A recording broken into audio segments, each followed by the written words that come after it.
What's up, everybody? It's JT Sports, and this is just a quick disclaimer before the video begins. Make sure to go follow my sports Instagram page, JT Sports underscore. I'm going to be uploading a bunch of cool content and stuff on there, so make sure to go check that out. And also, I skipped a pick in this mock draft. I skipped the 63rd overall pick. I have the 63rd overall pick as the 62nd overall pick in this video. So my apologies for that, for all y'all that are about to troll me. I mean, this video took so long to make, but anyway, make sure to like the video and subscribe, and I hope you enjoy.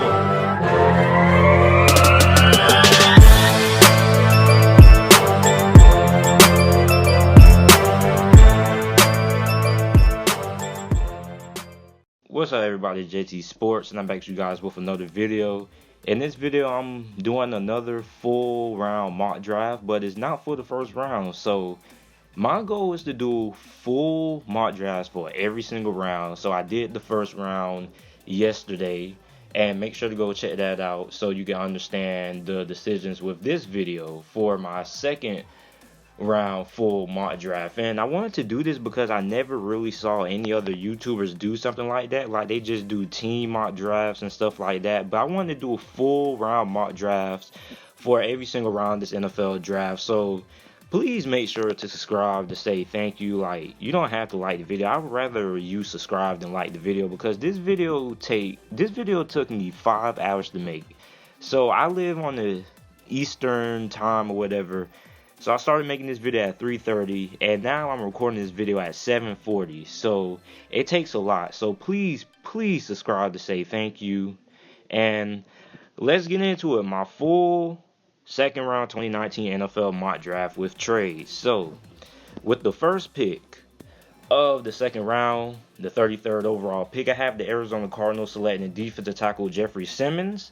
Now, this guy, he should have been in the first round, but I just didn't have him in there because I just didn't really know where he fit well with what team or whatever. So I have him going to the Arizona Cardinals. He's a first-round talented player in the Arizona Cardinals. They need to add some more pass rushers and defensive linemen on their defensive line. So I have him going to the Arizona Cardinals with the 33rd overall pick. With the 34th overall pick, I have the Indianapolis Colts taking defensive end Zach Allen. Now, in my first round mock draft, I believe I had them taking Dexter Lawrence, I believe, and now I have them taking another defensive end, Zach Allen, because Dexter Lawrence, he's more of a guy who's just going to clog up the running lanes and stuff like that. And Zach Allen, he's pretty much just a great pass rusher, very, very underrated guy out of Boston College. And the Indianapolis Colts, they also won the defensive end alongside D4. D4 isn't an defensive end. He would be considered an edge rusher or outside linebacker. So I have them taking Zach Allen with the 34th overall pick in the second round. With the 35th overall pick of the second round, I have the Oakland Raiders taking Shane Zimes. I hope I said that right. Now, Shane, he is a monster. This guy, I believe he had 18.5 sacks, 11.5 tackles for loss. This dude has over 50 sacks during his time with Old Dominion. This guy's a monster. He's a first-round talent. But, I mean, the edge rushing class is so deep. I didn't have him going in the first round, and I feel he would be a no-brainer pick for the Oakland Raiders. And my mock draft in the first round, I have him taking Quentin Williams. And I feel they probably want to add another pass rusher on that defensive line. So go ahead and pick O'Shane Zimes. He can be a day one starter. He's pretty solid, and I think he will have a pretty solid rookie season. I at least think he can have 6.5 sacks his rookie season. So the 36th overall pick, I have a trade. The Detroit Lions trading with the 49ers, so they're trading up. And I have them selecting edge rusher Brian Burns, because in free agency they signed Trey Flowers, a good defensive end, but I still feel they need another edge rusher. So I have them selecting Brian Burns out of FSU, very good athletic player, and I think he would be a good fit with the Detroit Lions. With the 37th overall pick, I have the New York Giants selecting quarterback Will Grier. Now, a lot of New York Giants fans grilled me in the first round mock draft that I did because I had them selecting 2 offensive linemen, and many people thought that I should have had them selecting a quarterback. And I wasn't really sold that they was going to take a quarterback in this draft, but with the reports that I saw today, GM Dave Gettleman and owner Jim Mora think it's very, very pivotal that they find their franchise quarterback in this draft. So I have them selecting Will Grier, and I think they have had a dinner and an interview with Will Grier. A lot of teams have interest, and I think Will Grier will be a pretty good spot for the New York Giants. I know he can sit behind Eli Manning for a year, or depending on how terrible or good Eli plays, he could be starting early as week 6. So I think this would be a pretty good pick here for the New York Giants, getting their franchise quarterback in the second round. With the 38th overall pick, I have the Kansas City Chiefs trading up with the Jacksonville Jaguars so they can go ahead and select cornerback Rocky Ya-Sin. I love that name, by the way, because they need to fill a hole with the cornerback position since Steven Nelson went away. He signed with the Pittsburgh Steelers in free agency. And that secondary was not very, very good at all, so they need to go ahead and fill the hole there. Rocky Ya-Sin, he could sneak into the first round. A lot of people are really high on him. He has been a riser in the whole entire draft process and stuff like that. So this would be a pretty good pick for the Kansas City Chiefs, and he's a first-round talent as well. With the 39th overall pick, I have the Tampa Bay Buccaneers selecting offensive tackle Yodny Kajus. He really plays left tackle, and the Tampa Bay Buccaneers, they need a left tackle because the current guy that they have playing right now, left tackle, I can't remember his name off the top of my head, but he's a bust. He was not good, and they can go ahead and get Yodny Kajus. They can go ahead start him at left tackle. He was honorable mention Big 12. He was shared the Big 12 title for best offensive lineman in the Big 12. And this guy is a very, very good player. He's one of my favorite players in this draft. With the 40th overall pick, I have the Buffalo Bills selecting another player on the offensive side of the ball, pass catcher, tight end Irv Smith out of the University of Alabama. Now, my mock draft had them selecting DK Metcalf out of Ole Miss, and now I have him going with another playmaker, tight end, and Irv Smith. He's not the fastest guy like some of the earlier tight ends that like Noah Fant and C.J. Hawkinson and those tight ends, but he's a pretty reliable tight end, pretty good at blocking. He's pretty much probably the most balanced tight end that we have in this draft, and I think he would be a good safety blanket for Josh Allen to go to. With a 41st overall pick, in the second round, I have the Denver Broncos selecting quarterback Daniel Jones. Now, in my mock draft, my first round mock draft, I had them selecting Greedy Williams because I didn't feel like the Denver Broncos really need to take a quarterback in the first round because they could probably get a guy like a Will Grier or a Daniel Jones early in the second round. So I have Daniel Jones falling to the Denver Broncos. He could sit behind Joe Flacco for a few years or until Joe Flacco starts getting played out, and then he can come in and he can start. He reminds me a lot of Alex Smith. He's a good game manager, has a pretty good arm, pretty good accuracy, just pretty solid in every department. And he had the best Senior Bowl weekend out of any quarterback there. With the 42nd overall pick, I have the Cincinnati Bengals taking another linebacker. I have them taking a linebacker out of the University of Florida, Vosean Joseph. I really, really like this guy. He has a lot of attitude, plays with intensity. Very, very solid linebacker. He can cover, he can stop the run, and he can rush the passer. Very, very solid. And I already had the Cincinnati Bengals taking another linebacker early on. I think I had them taking Devin Bush out of the University of Michigan, and I had them taking another one because when I was looking up team needs for the Cincinnati Bengals when I was doing research, a lot of websites said that they need to go ahead and they need to get 2 linebackers. So I have them taking another linebacker in the second round, Vosean Joseph. So with the 43rd overall pick that the San Francisco 49ers got when they traded down with the Detroit Lions early on in my second round mock draft, I have them selecting wide receiver Parris Campbell out of the University of Ohio State. Now, Parris Campbell has been linked to the San Francisco 49ers in a lot of reports. San Francisco 49ers have a lot of interest in Parris Campbell. And San Francisco 49ers, they're looking for a number 1 wide receiver. Parris Campbell, he's not that.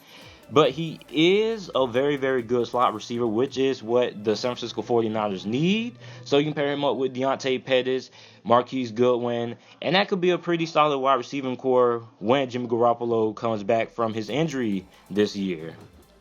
With the 44th overall pick, I have the Green Bay Packers selecting wide receiver N'Keal Harry. Very, very big, athletic wide receiver. He should be a wide receiver who can come in and contribute. And they really need a wide receiver with the loss of Randall Cobb going to the Dallas Cowboys. I think N'Keal Perry here, or Harry, excuse me, is a very good pick for the Detroit Green Bay Packers because they need size at that wide receiver position. They need a guy who can make those 50-50 balls, and I think although Randall Cobb was a pretty good wide receiver for Green Bay, he wasn't a guy who was able to get those 50-50 balls, and I think the Green Bay Packers in this new offense, they will want a guy who, Aaron Rodgers being a great quarterback that he is, can just lob it up to, and he can go ahead and catch those 50-50 balls. I'm really, really high on N'Keal Harris, and I think he would be a pretty good pick for the Green Bay Packers. He's a first-round talent wide receiver. It's just that a lot of teams in the first round are going to end up going defense, and that's why I have him in the second round. So I have the Miami Dolphins trading up with the Atlanta Falcons for the 45th overall pick in the second round. I have them selecting halfback Josh Jacobs. They lost Frank Gore. And I don't necessarily think Kenyon Drake is the answer at running back for the Miami Dolphins. He was fairly inconsistent, and I would know that for a fact because I had this guy on my fantasy, and I ended up trading him away early, thank God. Because dude was just very, very inconsistent. He didn't really have the breakout season that many people were expecting out of him. And they lost Frank Gore, so bringing Josh Jacobs, he's a guy who can do everything. He's a good pass catcher out the backfield. He can do a little bit of everything, and he could potentially be RB1 for the Miami Dolphins. And Kenyon Drake, he could just end up being a scat back for the Miami Dolphins. With the 46th overall pick, I have the Washington Redskins selecting a wide receiver out of South Carolina, DEEBO Samuel. They lost Jamison Crowder, and in the first round, I had them trading up for quarterback Dwayne Haskins, despite the quarterbacks they already have now. Wide receivers are absolute must for the Washington Redskins. They have nobody, and they lost probably their best wide receiver on their team from this past season, Jamison Crowder, to the New York Jets. So they need somebody who can come in and step in right away at that wide receiver position desperately. And DEEBO Samuel, he's a guy who can do that. He has been the best player on the South Carolina Gamecocks for the past 2-3 seasons. He will be a very good addition for the Washington Redskins. With the 47th overall pick, I had the Carolina Panthers selecting TRAYVON MULLEN. Now, a lot of Carolina Panthers fans said that they hated the secondary. The secondary was terrible. I had them going interior lineman. I can't think about who I had them drafting in my mock draft earlier, but I had them selecting a defensive tackle. I know that for a fact. And now I have them going corner with TRAYVON MULLEN. And TRAYVON MULLEN, he fits the mold of a Carolina Panthers corner because they like corners who are very good at pressing, like how Josh Norman was. And TRAYVON MULLEN, he's probably the best cornerback in this draft when it comes to press coverage. And I think he would be a pretty good addition for the Carolina Panthers. With the 48th overall pick that the Atlanta Falcons acquired when they traded down with the Miami Dolphins, I have them selecting defensive tackle Jared Willis III. This guy is an absolute monster. Not only can he rush the quarterback, but he can get in the backfield and make tackles for loss. The Miami Hurricanes were number 1 in the nation in the regular season in tackles for loss. It was mostly due to this guy because this guy had a bunch of them on that very, very good Miami front seven. And this guy is going to have a very, very dominant NFL career. And I predict this guy is going to be in that 7.5 range, which is pretty good to be a defensive tackle. His rookie season, I think he's that good. With the 49th overall pick, I have the Cleveland Browns selecting safety Chauncey Gardner. He can also play cornerback. He's versatile. He can do so many things. And they're losing a guy in Jabril Peppers. They're currently talking with Eric Berry. Depending on what happens with that signing, if they sign Eric Berry or not, that's to be decided. But for right now, I'm going to go ahead and say that they're going to select Chauncey Gardner. Not only can he play cornerback, but he can play safety. He's a pretty good tackler, pretty good cover guy. He can do everything, and he's probably The closest thing to Jabril Peppers in this draft is the Cleveland Browns are looking for a replacement for Jabril Peppers. He won't give you all of Jabril Peppers. He doesn't really have the great tackling ability, the ability to play linebacker like Jabril Peppers. But he can do a lot of things. You can line him up at several positions and several different formations. And he would be a pretty good pick for the Cleveland Browns with a 49th overall pick in the second round. With the 50th overall pick in the second round, I have the Minnesota Vikings going with wide receiver Ridley, the younger brother of Atlanta Falcons wide receiver Calvin Ridley, and I have them going with a wide receiver instead of another offensive lineman because Laquan Treadwell, he's a bust. They need a third option at that wide receiver position behind Adam Thielen and Stephon Diggs, and Calvin Ridley, he can do that. Now, Calvin Ridley's production in college wasn't really that high due to the fact that I guess he just wasn't targeted enough by Jake Fromm, but I feel he could be a pretty good slot wide receiver in the NFL, especially when you have Stephon Diggs and Adam Thielen getting all the attention. So this guy is pretty much going to be my candidate or one of my candidates for Rookie of the Year next year if he gets drafted by the Minnesota Vikings. With his 51st overall pick, I have the Tennessee Titans selecting defensive tackle Joe Jackson. In the first round, some Tennessee Titans fans were unhappy with my prediction of having Marquise Hollywood Brown going to them. They felt like they needed some guys on the interior. So now I have them going with another good Miami Hurricanes defensive lineman, defensive tackle Joe Jackson, and he's probably the same thing that Gerald Willis is, even though he won't give you the same insane stats that Gerald Willis will have. He will be pretty solid in run coverage, and he can be a pretty good pass rusher as well. So with the 52nd overall pick, we had the Pittsburgh Steelers have them selecting edge rusher JACHAI Polite. Now, this guy would be an absolute steal for the Pittsburgh Steelers because I'm a Pittsburgh Steelers fan, and Bud Dupree, the first overall pick from a couple years ago, I believe it was the 2014 NFL draft or the 2013 NFL draft, we drafted him, and this guy has not lived up to expectations, hasn't really been that good, so we need to find another good edge rusher, and JACHAI Polite out of the University of Florida is that. He was projected as a first rounder before in the NFL Combine and stuff like that, but he had poor interviews, which is why now I have him in the second round going to the Pittsburgh Steelers. With the 53rd overall pick, I have the Philadelphia Eagles selecting halfback Bennie Snell Jr. Now, I don't care what anybody says. Bennie Snell Jr. is the second best running back in this class. He's my favorite running back. And the Philadelphia Eagles, I have saw a lot of reports that they are very interested in taking a running back in the NFL draft and trying to find one. And I have them taking Bennie Snell Jr. I think he would be a perfect fit. He's not the fastest guy, but he's very explosive. He's like Darius Geis, but a little bit, well, not a little bit, but a lot slower. But he would be a pretty good addition for the Philadelphia Eagles. With the 54th overall pick, I have the Houston Texans selecting an offensive guard out of Boston College, Chris LINDSTORM. Now, I don't care what anybody says other than the signing of one of the Khalil brothers, the former Carolina Panthers offensive lineman. Everybody else in that offensive lineman sucks and should be easily replaceable because Deshaun Watson was running for his freaking life this year. So I don't care who's the starter, who needs second chance, other than Matt Khalil. Everybody on that Houston Texans offensive line is replaceable. So you can go ahead and select the offensive guards at center Chris LINDSTORM, and he could be a day one starter, and he's pretty good in run blocking as well, and he would be a pretty good selection for the Houston Texans who desperately need some offensive line help. And also with the 55th overall pick, the Houston Texans also have back-to-back picks. I have them selecting halfback Damian Harris.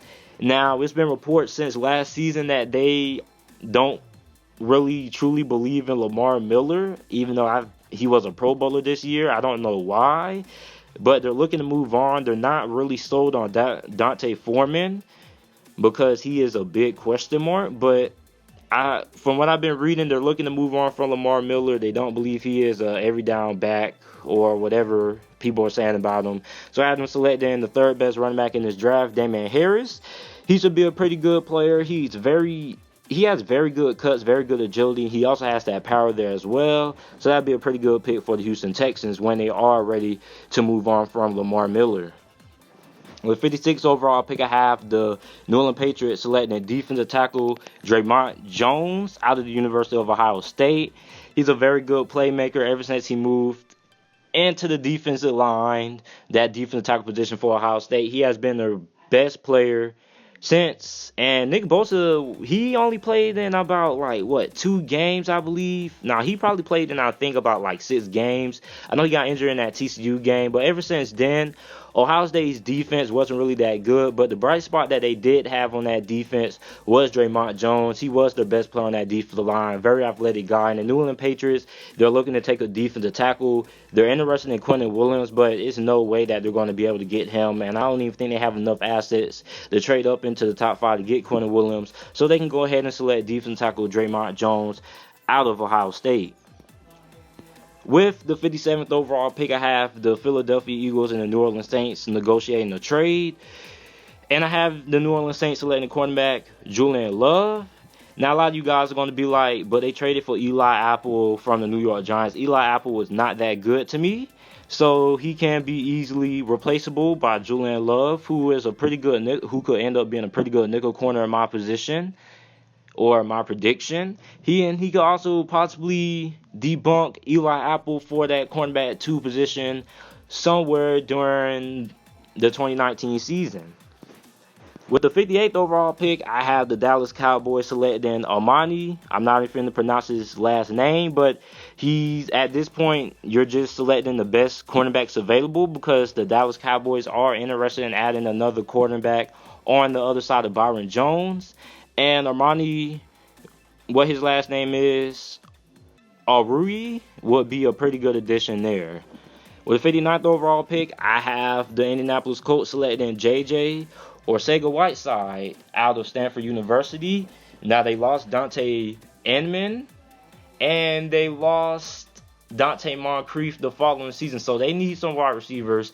And JJ Arcega-Whiteside, he gives you what Dante Moncrief was a couple of years ago when he was playing for Indianapolis. Very big, very strong, has very long arms, and could be a pretty good red zone threat for Andrew Luck. With the 60th overall pick of the second round, I have the LA Chargers selecting left tackle David Edwards. That is a position of need for the LA Chargers when I was looking up team needs for everybody. So I have them selecting an offensive tackle out of Wisconsin, David Edwards. He should be able to be a day 1 starter, because that offensive line was absolutely great. And this dude is going to be pretty good as well. With the 61st overall pick, they got this trade when they traded up with the Kansas City Chiefs early on in this mock draft, have them selecting tight end Jace Sternberger. Now, I know they picked up a tight end in free agency. They picked up Swan. I think his name is Swan, but there's nothing wrong with having another tight end, and especially in the Jacksonville Jaguars offense that really just wants to run the ball a lot. There's nothing wrong with having 2 tight ends, because they're probably going to run a lot of 2 tight end sets anyway. And Jace Sternberger, he can improve as a blocker, but he's more better as a receiver than a blocker. But I think he can develop into a pretty okay blocker. But mostly the Jacksonville Jaguars should just use him on receiving downs, because they had so many injuries, especially at that tight end position. I believe they had like 3 different tight ends starting at one point. So Jay Sternberger would be a pretty good addition there. Add another tight end to that roster. With the 62nd overall pick, or the 63rd overall pick, I have the Philadelphia Eagles selecting linebacker out of Clemson, Trey Lamar. And the reason why I had them selecting the linebacker is because I saw this guy named EDP445 complaining about how the Philadelphia Eagles linebackers suck, and he wants a guy like Ray Lewis. This guy is not Ray Lewis, but he is a pretty good linebacker, and he had a pretty good game in that national championship versus Alabama, and he was a big part of why that Clemson defense was so dominant against the Alabama offense. Lastly, with 64th overall pick in this second round mock draft, I have the New England Patriots selecting wide receiver out of UMass, Andy Isabella. Inserts Patriots love white wide receivers jokes. And this is pretty much it for my full second round NFL mock draft for the 2019 NFL draft. Let me know what you guys think down in the comment section down below. Make sure to like the video and subscribe for more NFL videos and content. And thanks for watching.